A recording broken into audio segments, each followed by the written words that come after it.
بسم الله الرحمن الرحيم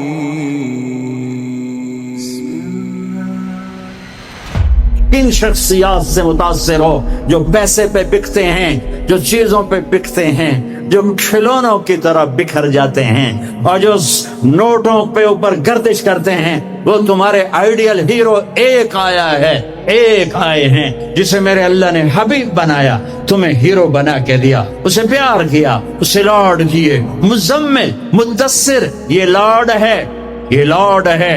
المزمل محبت، المزمل محبت، المدثر لارڈ پیار۔ یا ایھا النبی عزت، یا ایھا الرسول فل پروٹوکول، یا ایھا المزمل محبت، یا ایھا المدثر لارڈ۔ لارڈ پڑھو اپنے نبی کی زندگی۔ میرے نبی میں نے جو کچھ بتایا دیکھ کر آئے۔ یہ واحد نبی ہیں جنہیں زمین سے اٹھا کر آسمان تک پہنچایا، لیکن یہ کب پہنچایا؟ جب آپ مشقتوں کی چکی میں پستے پستے پستے پس کے رہ گئے۔ ہائے ہائے ہائے ہائے، 10 سال گالیاں گالیاں پتھر، گالیاں پتھر۔ جب آپ تھک جاتے تو باہر چچا سینے سے لگاتے اور اندر حضرت خدیجہ آپ کے زخموں کو سہلاتی۔ اللہ نے 10 دن کے وقفے سے دونوں سہارے اٹھا لیے، چچا کا سہارا بھی اٹھا لیا اور بیگم کا سہارا بھی اٹھا لیا۔ اس کے بعد قریش مکہ نے جو ستانا شروع کیا تو آپ کہتے ہائے چچا، تیرے جانے کی کمی بڑی جلدی محسوس ہونے لگی۔ ما اسرا ما وجدت فقدک یا عم، ہے چچا آپ کے جانے کی کمی بہت جلدی محسوس ہونے لگی۔ راستے مکے کے بند ہو گئے، بند، کیا کروں، کہاں جاؤں؟ 2 جہان کے سردار، کہاں جاؤں؟ یہی دنیا کا دستور ہے، امتحان ایسے ہی ہوتا ہے۔ اچھا چلو طائف چلتا ہوں، طائف چلتا ہوں۔ کوئی 50 کلومیٹر کا سفر پیدل۔ زید بن حارثہ، انہوں نے وہ کیا جو کسی نے نہ کیا۔ میرے نبی نے خود فرمایا مجھے سب سے زیادہ دکھ پہنچا طائف والوں سے، پتھر مار۔ میں پچھلے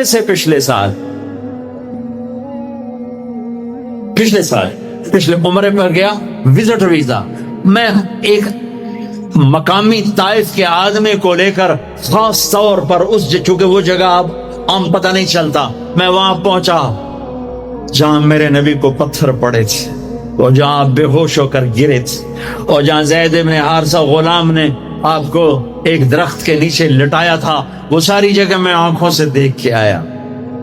آج سڑکیں بنی ہوئی ہیں، کھنڈر کھڑے ہوئے ہیں، لیکن کھنڈر بتا رہے ہیں کہ عمارت عجیب تھی۔ میں ایک چھت پہ چڑھ گیا، وہ چھت پہ چڑھ کے میں ساری وادی اور سارا منظر دیکھ رہا تھا اور 14 صدی پیچھے مڑ کے دیکھنے کی کوشش کر رہا تھا کہ جسے میرا رب کبھی حبیب کہے، کبھی خلیل کہے، کبھی محمد کہے، کبھی احمد، کبھی ماہی، کبھی حاشر، کبھی عاقب، کبھی فاتح، کبھی خاتم، کبھی ابو القاسم، کبھی طٰہٰ، کبھی یاسین، کبھی شاہد، کبھی مبشر، کبھی نذیر، کبھی داعی الی اللہ، کبھی سراجا منیر، کبھی رحمت للعالمین، کبھی رحمت للعالمین، کبھی کافۃ للناس بشیر و نذیرا، کبھی عزیز کہے، کبھی رؤوف کہے، کبھی رحیم کہے، کبھی حریص علیکم کہے، کبھی مزمل کہے، کبھی مدثر کہے، کبھی طٰہٰ کہے، کبھی یاسین کہے۔ اور اس وادی میں لہو لہان اتنے پتھر پڑے کہ اب بے ہوش ہو کے گرے۔ زید بن حارثہ نے اٹھایا، دوڑ لگائی، پیچھے طائف والے، آگے عتبہ۔ عتبہ کون ہے؟ بن ربیعہ۔ یہ کون ہے؟ یہ جنگ بدر میں کافروں کا لشکر کا سردار، ابو جہل نہیں تھا، عتبہ بن ربیعہ لشکر کا سردار، سپہ سالار، یہ اتنا بڑا دشمن کہ بدر میں جھنڈا لے کر آنے والا۔ حضرت زید کو کچھ نہیں سوجا، اسی کے باغ میں گھس گئے اور جا کر آپ کو لٹایا۔ آپ نیم بے ہوشی میں تھے تو جان کے دشمن کی آنکھوں میں آنسو آ گئے، اتنا میرے نبی نے دکھ اٹھایا ہے۔ ہاں، اور آج کی امت کے ہاتھ میں دوری دھار کا خنجر ہے، کیا بوڑھا کیا جوان، کیا پڑھا لکھا کیا ان پڑھ، کیا مرد کیا عورت، کیا بڑا کیا چھوٹا، اور ہر وار میرے نبی کے سینے پر ہے جھوٹ کے وار، ظلم و ستم کے وار، رشوت کے وار، ناچ گانے، فحاشی عریانی، آوارگی، بے پردگی، ننگا پن، قتل و غارت، فرقہ واریت، یہ سارے تیر میرے نبی کے سینے میں اتر رہے ہیں۔ یہ وہ نبی ہیں، ہر مرتے ہوئے ہر شخص اپنی اولاد کو پکارتا ہے۔ میرے نبی نے دنیا سے جاتے ہوئے امت کو پکارا، میدان محشر میں ہر شخص نفسی نفسی کہے گا، میرے نبی نے امت کو پکارا ہے۔ اے عتبہ رونے لگا، کہنے لگا ہے محمد بن عبداللہ کے ساتھ کیا بیت، اور ایسا قریشی خون، رشتہ قریب کا تھا کمبخت کا، ایسا خون جوش میں آیا، پلیٹ اٹھائی اور انگور توڑ توڑ کے پلیٹ میں ڈالے، خود نوکر سے نہیں کہا، خود، اور پلیٹ سجا کر جاتے ہوئے شرم آئی، اپنے نوکر کو بولا عداس کو، کہا عداس یہ لے جا، اور وہ جو زخمی پڑا ہے نا، آئے ہائے واہ یا رسول اللہ، واہ یا رسول اللہ، آپ پہ دشمنوں نے رحم کھایا، آج کی امت نے رحم نہیں کھایا۔ یہ تاجر کہتے ہیں جھوٹ کے بغیر تجارت نہیں چلتی، یہ وکیل کہتے ہیں جھوٹ کے بغیر وکالت نہیں چلتی، یہ سیاستدان کہتے ہیں جھوٹ کے بغیر سیاست نہیں چلتی۔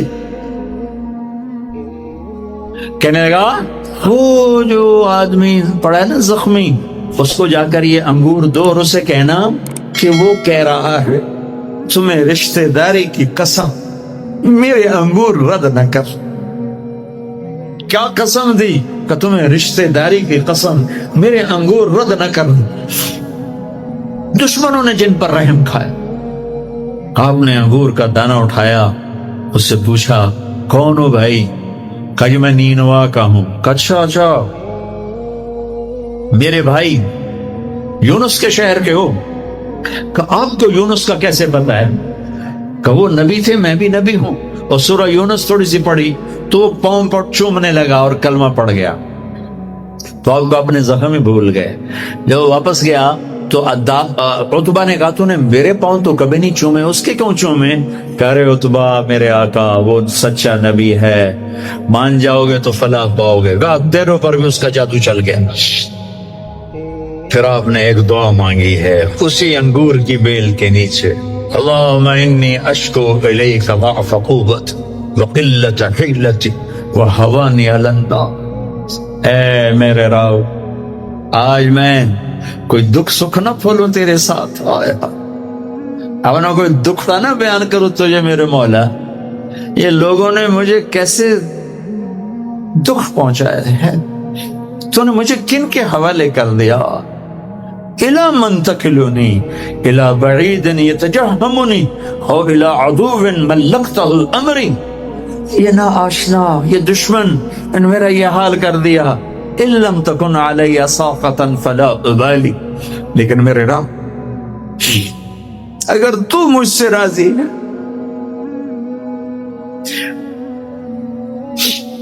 میرا کام بن گیا، میں لہو لہان ہوں، مجھے پتھروں نے توڑ دیا ہے، تو راضی ہے، کام بن گیا۔ ایک شاعر نے کہا ہے لیتک تحلو لیتک تحلو والحیات مریرۃ ولیتک ترغى والانام غضاب ولیت الذی بینی وبینک عامر وبینی وبین العالمین خراب ولیت الشراب من ودادک صافیا وشربی من ماء المعین السراب اذا صح منك الود فالكل حین وكل الذی فوق التراب التراب۔ یہ شاعر زندہ ہوتا میں اس کے ہونٹ چومتا، کیا کلام اس نے کہا، ہائے ہائے ہائے۔ اس نے تو ایک بادشاہ کی تعریف میں کہا تھا، میں اسے اللہ پر فٹ کر رہا ہوں، اے رب میرے نبی نے زبان حال سے یہ کہا، زبان حال سے یہ کہا، اے میرے رب آپ راضی ہیں اور جگ ناراض ہے تو میں خوش ہوں، آپ خوش ہیں لوگ ناراض ہیں، میرا کام بن گیا، میرے آپ کے درمیان تعلق بحال ہے، لوگوں سے ٹوٹ گیا، میرا کام بن گیا۔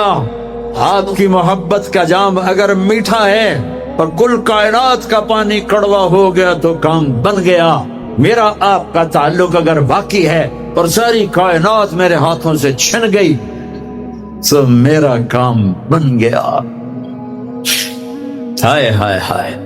اب مکہ پہنچے، سنو غور سے، اس قدر خوف تھا کہ ہم مکے میں داخل نہیں ہو سکے، باہر بیٹھ گئے اور سہیل بن عمرو کو پیغام بھیجا۔ پہلے تو چچا کا شیلٹر تھا، ان کی حفاظت تھی، وہ اٹھ گئے، حفاظت اٹھ گئی۔ سہیل بن عمرو کو پیغام بھیجا، مجھے گارنٹی دو، میری گارنٹی دو، مجھے مکے میں لاؤ۔ انہوں نے کہا میں سارے قریش سے نہیں لڑ سکتا۔ پھر آپ نے اخنس بن شریک کو پیغام بھیجا کہ مجھے پناہ دو، میں مکے آنا چاہتا ہوں۔ انہوں نے کہا میں نہیں دے سکتا۔ پھر آپ نے صفوان بن امیہ کو پیغام بھیجا، اس نے انکار کر دیا، میں نہیں کر سکتا۔ پھر آپ نے جبیر بن مطعم کو، مطعم بن عدی کو پیغام بھیجا، وہ اپنے بچوں کو لایا مسلح ہو کر، اور آپ کو اور زید بن حارثہ کو۔ بجلی گئی جنریٹر ہوں جنریٹر جو پہلی جنریٹر پہ رکھنا چاہیے تھا، یہ جو ردم ٹوٹتا بہت نقصان تھی۔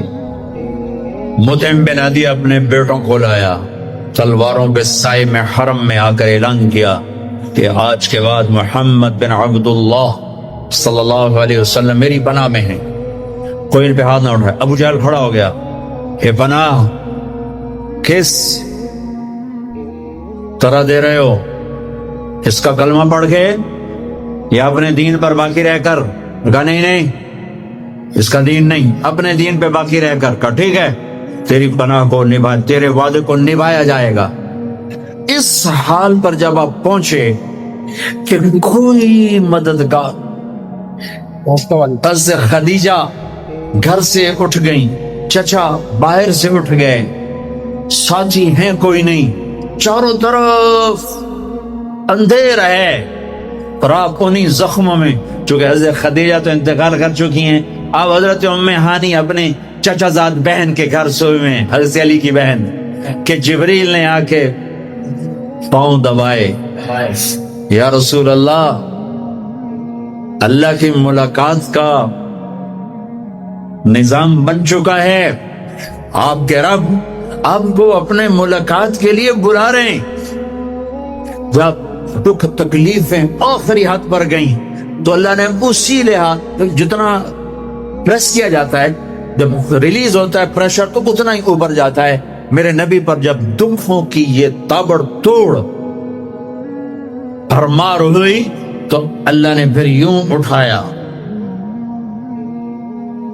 چلیے یا رسول اللہ، آپ کو پکڑا، حتیم میں لے گئے۔ حتیم وہ جو باؤنڈری وال ہے بیت اللہ کی، یہ بیت اللہ کے اندر کا حصہ ہے، اندر کا حصہ ہے۔ قریش کے پاس اتنے پیسے نہیں تھے کہ سارا کور کرتے، تو انہوں نے یہ چھوڑ دیا، اس میں اللہ کی حکمت کہ وہ بیت اللہ کے اندر تو کوئی جا سکتا ہے، حتیم میں ہر کوئی جا سکتا ہے، وہ بھی بیت اللہ کا اندر ہے۔ آپ کو لٹا پہلی اوپن ہارٹ سرجری کا تصور میرے نبی دے رہے ہیں، پہلی اوپن ہارٹ سرجری کا تصور میرے نبی دے رہے ہیں۔ اگر ہم تھوڑا اپنی اغراض سے نکلے ہوتے تو یہ کام اس امت کا تھا، یہ امت کی ریسرچ بنتی کہ ان کے نبی کی اوپن ہارٹ سرجری، جبریل نے یوں ہاتھ میں ایسے سینہ کھل گیا، خون کا ایک قطرہ نہیں نکلا، ایک قطرہ۔ دو برتن ہیں، ایک میں زمزم ہے اور ایک میں نور ہے، دل نکالا، آپ آنکھوں سے دیکھ رہے ہیں کہ میرا دل یہ نکل آیا، اس کو زمزم کے پانی میں ڈال کے دھویا اچھی طرح اندر سے، یوں دل کو یوں ہاتھ لگائے، دل بھی چر گیا، پھٹ گیا، تو اس کے اندر بھی پانی ڈالا، باہر بھی، پھر یوں کر کے پھر وہ کھلا ہوا دل جتنا وہ نور لائے تھے سارا دل کے اندر ڈال کے پھر دل کو یوں بند کیا، پھر اس کو یہاں رکھا تو اپنے آپ رگیں فٹ ہو گئیں، سینے کو یوں ملایا، بغیر نشان کے سینہ مل گیا، آسمان پر جانے کے لیے نظام مکمل ہو گیا۔ باہر تشریف لائے، ایک سواری ہے جس کا نام ہے براق، براق کہتے ہیں تیز رفتار، وہ خچر سے چھوٹا قد، گدھے سے بڑا قد، آپ اس پہ سوار ہوئے، وہ کودنے لگا تو جبریل بولے کہ آج تک ان سے عظیم سوار تیرے اوپر نہیں بیٹھا، یہ آخری رسول ہیں۔ وہ پسینے ہو گیا۔ تیز رفتار سواری کا تصور میرے نبی نے پیش کیا کہ تم اگر کھوپڑی استعمال کرو تو تم بھی 600 کلومیٹر فی گھنٹہ کی رفتار سے ٹرینیں چلا سکتے ہو، لیکن جب بددیانتی اور خیانت کسی قوم میں آتی ہے تو ان کی صلاحیتیں بکاؤ مال ہو جاتی ہیں، بھیڑ بکری کی طرح بکتے ہیں لوگ، انسانیت کے جنازے اٹھ جاتے ہیں۔ پہلی تیز رفتار سواری براق، میرے نبی نے فرمایا اس کی رفتار اتنی تیز تھی جہاں میری نظر پڑتی وہاں اس کا قدم پڑتا، وہاں سے اٹھایا، ایک جگہ اتریے، اتار دیا، 2 نفل پڑھ لیے، یہ کون سی جگہ ہے کہ یہ آپ کی ہجرت کی جگہ مدینہ، 2 نفل پڑھ، پھر وہاں سے چلایا، اتریے، یہ کون سی جگہ ہے، یہ آپ کے دادا ابراہیم کی جائے پیدائش، چلیے، پھر اٹھایا، پھر جا کے بیت المقدس کے قریب پہنچے تو خوشبو آئی، آپ نے کہا یہ خوشبو کیا ہے؟ کہ یا رسول اللہ فرعون کی باندی اپنی بچیوں سمیت فرعون نے اسے جلا دیا تھا، جہاں اس کی ہڈیاں دفن ہیں یہ خوشبو وہاں سے آ رہی۔ براق کو باندھا، اندر تشریف لے گئے، سارے انبیاء انتظار میں ہیں، اور 2 نفل پڑھ کے سب کی امامت کر کے مسجد اقصی کو بھی بیت اللہ کے تابع ہونے کا اعلان کر دیا گیا، اور تمام انبیاء کے نبی ہونے کا اعلان کر دیا گیا، اور تمام انبیاء پر آپ کی رسالت اور نبوت کی مہر کے لگانے کا اعلان کر دیا گیا۔ آپ امام بنے اور تمام انبیاء مقتدی بنے، اور یہ اعلان ہوا کہ اب صرف ان الدین عند اللہ الاسلام، اب عیسیٰ علیہ السلام بھی آ جائیں تو شریعت محمدی چلے گی، اب موسیٰ علیہ السلام بھی آ جائیں تو شریعت محمدی چلے گی، اب سب کی شریعتیں ختم، اور مسجد اقصی کی بیت اللہ ہونے کی حیثیت ختم، اب سب بیت اللہ کی طرف رخ کریں گے، جو بعد میں ہوا۔ اس کے بعد آپ اوپر تشریف لے گئے۔ قرآن کی واحد سورت ہے جو سبحان سے شروع ہوتی ہے، سبحان الذی اسرا، کہیں اور سورت سبحان سے شروع نہیں ہوتی۔ سبحان کا کیا مطلب ہے؟ یہاں پاک، لیکن یہاں کیا کہنا چاہتا اللہ تعالیٰ کہ یہ جتنے قانون ہیں فزکس کے، کیمسٹری کے، باٹنی کے، زولوجی کے، بایولوجی کے، ایسٹرونومی کے، یہ جتنے اصول ہیں آگ پانی مٹی ہوا کے، یہ تمہارے لیے ہیں، تمہارا رب سبحان ہے، پاک ہے، اس سے بالا تر ہے، وہ یہ دیکھو تمہارے سارے قانون توڑ کر اپنے نبی کو لے جا رہا ہے۔ اللہ لے کر گیا۔ قریش کہنے لگے تو کیسے جا سکتا ہے، ایک رات میں کیسے جا سکتا ہے؟ تو اللہ نے جواب دیا یہ نہیں گئے، میں لے کر گیا۔ سبحان الذی اسرا، اسرا کہتے ہیں رات کا چلنا۔ اس میں کیا پیغام ہے کہ جس نے بھی اللہ کو ڈھونڈنا ہے رات کا کچھ وقت اللہ کو دے، جس نے بھی اللہ کو پانا ہے رات کا کچھ، جتنا وقت آپ کمپیوٹر پہ بیٹھتے ہو اس میں سے صرف 10 منٹ اللہ کو دے دو، وضو کرو، نفل پڑھو، 2 پڑھ لو، 4 پڑھ لو، 6 پڑھ لو، 8 پڑھ لو، بڑے سست ہو 2 ہی پڑھ لو، کہ نام تو آ جائے، نام تو آ جائے کہ ہاں یہ بھی راتوں کو جاگنے والا تھا، یہ بھی اٹھنے والا تھا۔ رات کا سفر اس لیے ہے کہ رات سکون کی چیز ہے، اور رات کے سفر میں پیغام ہے کہ اللہ کو پانے کا یہی راستہ ہے، یہی راستہ ہے۔ کچھ ہاتھ نہیں آتا بے آہ سحر گاہی، ہمارے شاعر اقبال نے کہا تھا کہ اگر اللہ کو پانا ہے یا جو بھی پانا ہے تو راتوں کو رونا پڑے گا، اٹھنا پڑے گا، بستروں پر دراز رہ کر یہ چیز نہیں ملتی۔ رات کا سفر بے عبدی، اللہ اکبر، یہ اظہار محبت ہے۔ یہ کون ہے؟ کہا جی یہ فلاں پارٹی کا بندہ۔ یہ کون ہے؟ یہ فلاں پارٹی کا بندہ۔ لا الہ الا اللہ۔ اور تمہیں پتا نہیں میں فلاں پارٹی دا بندہ، پھر منہ تیرے اس بول دا۔ ہاں میں اللہ کا بندہ ہوں، میں اللہ کا بندہ ہوں، میں اللہ کا بندہ ہوں۔ یہ سب سے بڑا ٹائٹل ہے، تو اللہ نے رسول نہیں کہا، نبی نہیں کہا، کہا بعبدہ، یہ میرا بندہ ہے۔ حکومت اپنے بندے کو وزیر بنا دے گی، سیکٹری بنا دے گی، اور کوئی نہ لو چلو مشیر بنا دو، ویلا کم خزانے دا لٹ پا دو، مشیر بنا دو، سیاسی رشوت، مشیر، میں ساری زندگی ہوتا منہ نہ ویکھے، مشیر۔ اور ایسے مشیر ہیں جن کو پتہ ہی نہیں کہ مشورہ کہتے کسے۔ تو حکومت نوازتی ہے نا، یہ نئے نئے تیل نکلا نا، نیا نیا تیل، بڑا توڑ دولت، تو ایک بڑے رئیس کا نوکر، انہوں نے کہا اس کو نوکری دو، ان پڑھ، انہوں نے کہا بولا، ان کا اب بڑے رئیس کا فرمان ہے نوکری پہ تو رکھنا ہے، ساتھ کوئی سوکھا سا انٹرویو لو۔ ہاں بھائی اثنین جمع اثنین کم، ہاں بھائی 2 اور 2 کتنے ہوتے ہیں؟ انہوں نے کہا 5، انہوں نے کہا 5، ہاں ٹھیک ہے، قریب قریب جواب، ٹھیک ہے رکھ لو نوکری پر، جواب قریب، صرف 1 کا فرق۔ تو حکومت کیا کرے گی؟ تمہیں نوکری دے دے گی، وزیر بنا دے گی، صدر بنا دے گی، اور کیا کرے گی؟ تو میرا اللہ کہتا ہے تو یہ تو میرا بندہ ہے، میں کائنات کو غلام بنا دوں کہ محمد سے وفا تو نے تو ہم تیرے ہیں، یہ جہاں چیز ہے کیا لوح و قلم تیرے، یہ میں اپنے، یہ میرا بندہ ہے تو میں دیکھو اس کو اٹھاتا ہوں۔ او میرے بچوں، آئیڈیل اپنے نبی کو بناؤ، ان کے پیچھے چلو تو اللہ تک پہنچو گے، دنیا تمہارے قدموں میں پڑ کے آئے گی، اللہ کی قسم ذلیل ہو کر آئے گی، نہ تمہارا ایمان بکے گا نہ ضمیر بکے گا، اور دنیا تمہارے پاؤں چاٹے گی۔ اگر ایمان بیچ دیا، ضمیر بیچ دیا، اللہ کی قسم کتے سے بدتر زندگی ہوگی۔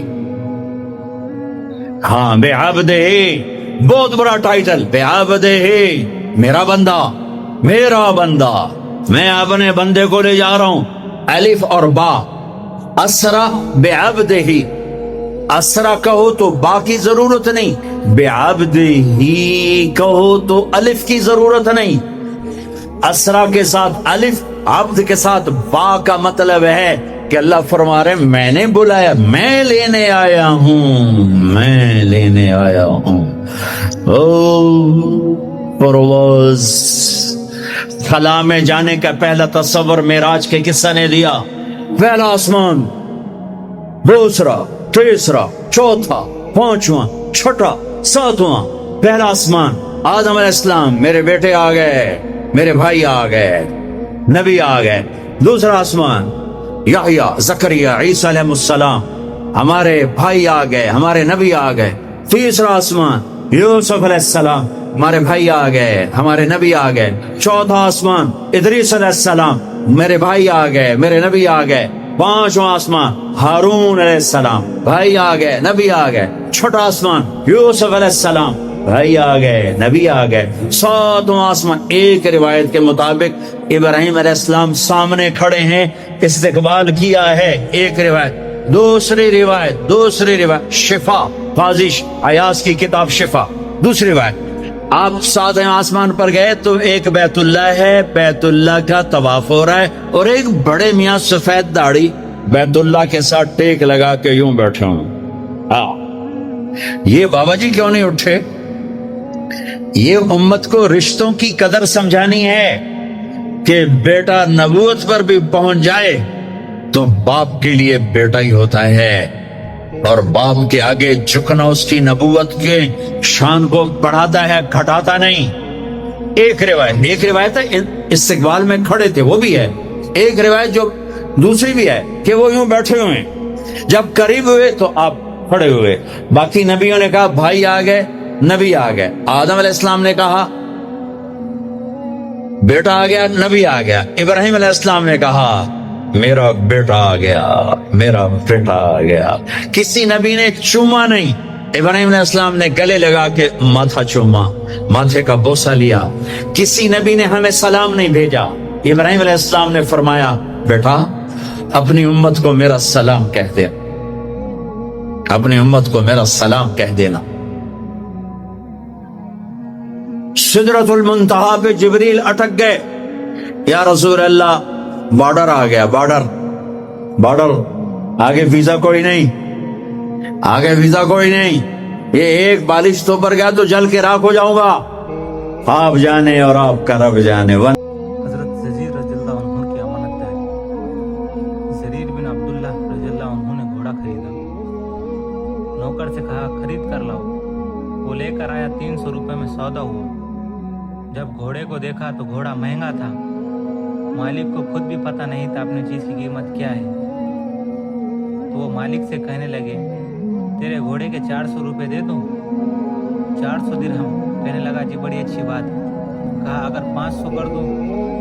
تو اس مالک نے کہا یہ تو اس سے بھی اچھی بات ہے۔ کہا 600 کر دوں تو؟ وہ پھر مالک خوش ہوا اور کہا یہ تو اس سے اچھی بات ہے۔ کہا 700 کر دوں تو؟ اب جو بیچنے والا تھا وہ چکر میں پڑ گیا کہ یہ کیا کام ہو رہا ہے، کبھی خریدار نے بھی قیمت بڑھائی ہے، یہ جو دکاندار بیٹھے ہیں یہ کیا کرتے ہیں، قیمت بڑھاتے ہیں، اور جو لینے والا ہوتا ہے وہ کیا کرتا ہے، وہ قیمت گھٹاتا ہے، وہ کہتا ہے نہیں۔ اور یہاں تو الٹا ہو رہا تھا، خریدنے والا رقم بڑھا رہا تھا اور بیچنے والا حیران ہو کر سن رہا تھا۔ پھر کہنے لگے 800 دے دوں تو؟ پھر وہ گھوڑے کا مالک کہنے لگا میں تو 300 پر بھی راضی تھا، تو آپ نے کہا 800 دے دو اور گھوڑا رکھو۔ جب وہ چلا گیا تو نوکر غلام نے کہا یہ کیا کیا، میں تو 300 پر سودا کر کے لایا تھا، یہ 500 کس خوشی میں دی آپ نے؟ تو حضرت جزیر رضی اللہ عنہ نے ارشاد فرمایا یہ گھوڑا 800 کا تھا، میں 300 میں خرید کر اللہ تعالیٰ کو کیا جواب دیتا، جبکہ میں نے اللہ کے نبی صلی اللہ علیہ وسلم کے ساتھ وعدہ کیا تھا جب تک زندہ رہوں گا مسلمان کی خیر کا ہی چاہوں گا۔ حضرت سلمان فارسی رضی اللہ عنہ کا خوف خدا۔ حضرت حسن بصری رحمۃ اللہ علیہ فرماتے ہیں اگر تمہارا دشمن اللہ تعالیٰ کا نافرمان ہے تو مجھے بدلہ لینے کی کوئی ضرورت نہیں، اللہ تعالیٰ خود اپنے نافرمان کا بدلہ چکائے گا۔ جو مجرم بن کر مر گیا تو کس عبرت ناک طریقے سے قبر اس کا حشر کرے گی۔ ساری دنیا کے انسانوں کو اس آنے والے دن سے بچنا ہے اور اپنے آپ کو بھی بچانا ہے، گرمی سردی سے بھی بچانا ہے، یہ حقوق کا معاملہ ہے، لیکن اپنے آپ کو جہنم کی آگ سے بچانے کے لیے اللہ تعالیٰ نے فرمایا جس آگ کا ایندھن ہم اور آپ ہے۔ اس آیت کو سننے کے بعد حضرت سلمان فارسی روتے ہوئے باہر نکل گئے، 3 دن غائب رہے اور کسی کو نہیں ملے۔ آپ نے فرمایا ان کو تلاش کرو۔ جب تلاش شروع ہوئی تو وہ پہاڑوں میں بیٹھے ہوئے تھے، سر پر مٹی ڈالی ہوئی تھی اور رو رہے تھے کہ ہائے اس آگ کی کیا حالت ہوگی جس کا ایندھن انسان اور پتھر ہے۔ ان کو پکڑ کر آپ کی خدمت میں لایا گیا تو فرمایا اس آیت نے مجھے بے قرار کر دیا ہے، تو آپ نے فرمایا آپ ان میں سے نہیں۔ سلمان تو وہ جن کو جنت خود چاہتی ہے، جن کو جنت چاہے وہ جنگلوں اور پہاڑوں میں نکل جائے، اور جس کو کچھ پتہ نہیں کہ جنت اور جہنم کا وہ مزے کی نیند سوئے ہوئے ہیں۔ ایک صحابی تہجد کی نماز میں رو رہے تھے کہ اے اللہ جہنم کی آگ سے بچا۔ آپ نے آ کر دیکھا اور فرمایا ارے بھائی تو نے کیا کر دیا، تیرے رونے کی وجہ سے آسمان میں صفے ماتم بچھی ہوئی ہے، تیرے رونے نے فرشتوں کو بھی رلا دیا۔ ایسا درد و غم ان کے اندر اتر گیا تھا۔ میرے بھائیوں کیا کرے، کبھی تو بیٹھ کر اتنا رونا آتا ہے کہ ہم کہاں سے کہاں چلے گئے۔ ایک لڑکے کی دعا پر آسمان کے فرشتے اترتے تھے۔ ایک نوجوان صحابی اپنے گھر میں نماز پڑھ رہے تھے، دوزخ کی آیت پڑھ کر چیخ نکلی۔ آپ صلی اللہ علیہ وسلم گلی سے گزر رہے تھے، آپ نے رونے کی آواز کو سنا۔ مسجد میں وہ صحابی جب نماز پڑھنے کے لیے آئے تو آپ نے فرمایا ارے اللہ کے بندے، آج تیرے رونے نے آسمان کے بے شمار فرشتوں کو رلا دیا۔ ایسے جوان تھے جن کے رونے پر فرشتے رویا کرتے تھے۔ ایک نوجوان نے دوزخ کا ذکر سنا